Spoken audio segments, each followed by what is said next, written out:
mugira amahoro. Ubu nongeye kandi kugaruka kugira ngo mbagezeho amakuru y'iki gitondo kuwa kabiri ni itariki 5 z'ukwezi kwa gatatu 2024. Amakuru yacu turayahera muri Zimbabwe, aho bivuga yuko Amerika ishobora kuba yafatiye ibihano kino gihugu. Ibindi bihugu bisa n'ibyo ni Ubugande ndetse na Sudani y'Epfo. Turongera kandi tubagerere mu gihugu cya Senegal, aho amatora yaho kugeza n'uyu munsi atarabonerwa itariki y'amatora. Aya n'ayandi naho mukanya.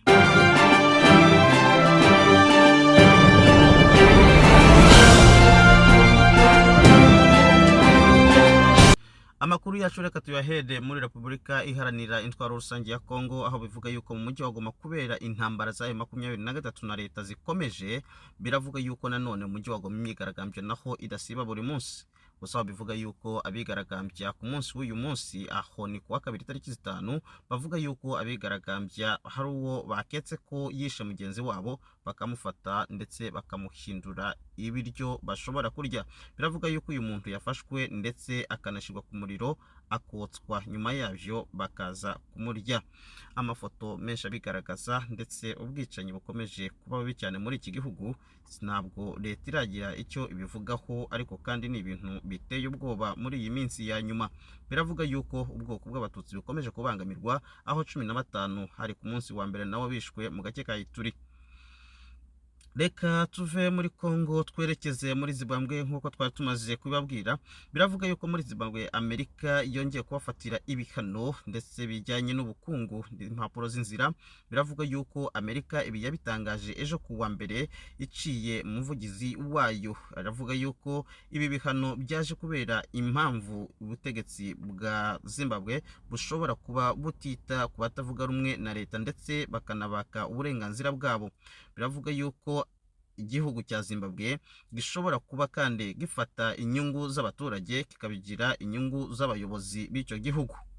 Umuvugizi mu biro bikuru by'umukuru w'igihugu George Charamba yavuze yuko we ibyo bihano nanone Amerika irimo gufata atari ibihano bya Emerson Mnangagwa Junior cyangwa se umwana w'umukuru w'igihugu ndetse n'abandi bayobozi, atahubwo ari ibihano Amerika irimo gufatira igihugu ndetse n'abenegihugu b'igihugu cya Zimbabwe. Akavuga yuko impamvu ibatera ari uko Amerika niyenda yo yifuza ko yategeka Zimbabwe, ariko kandi Zimbabwe ari igihugu cyigenga kigomba kwitegekera. Ibi bihano kandi biravuga ku gihugu cy'Ubugande ndetse n'igihugu cya Sudani y'Epfo. Biravuga yuko Ubugande bwafatiwe bino bihano nabyo kubera impamvu z'uko rutemereye abashakana bahuje ibitsina. Hanyuma mu gihugu cya Sudani naho bikavuga yuko ari impamvu z'intambara n'ibyaha by'intambara bikorwa n'abasirikare bagije iminsi mu ntambara. Reka tujye muri Ghana, aho bivuga yuko Minisitiri w'Ubukungu uyu munsi yabujije Perezida kwemeza itegeko rikumira abahuza ibitsina babisangiye. Inteko nshingamategeko yanzuye ko iryo tegeko rigomba gushyirwa mu ngiro, ariko nanone Perezida kuza n'uyu munsi akaba atararisinya. Perezida Nana Akufo-Addo akaba n'uyu munsi agitegerejwe ko ashobora gusinya iryo tegeko, ariko kandi ku gitsure cya Minisitiri w'Ubukungu yamubwiye yuko ibi biramutse bibaye bashobora gutakaza byibuza biliyoni 3 mu myaka 4 cyangwa 5 bahora bahabwa na Banki y'Isi. Bikavuga yuko rero iri jambo rishobora kuba rigoye cyane muri iki gihugu cya Ghana, nk'uko aba bantu bashobora kwinjiriza iki gihugu ibintu byinshi cyane muri iyo myaka.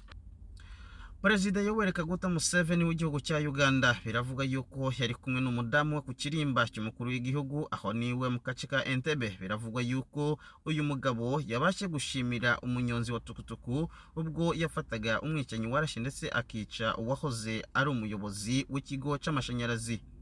Uyu mugabo Bwana Enge Bosa w'imyaka 72 yarasiwe mu modoka ye yerekeza mu rugo rwe mu gace ka Kibanda mu mujyi wa Kampala.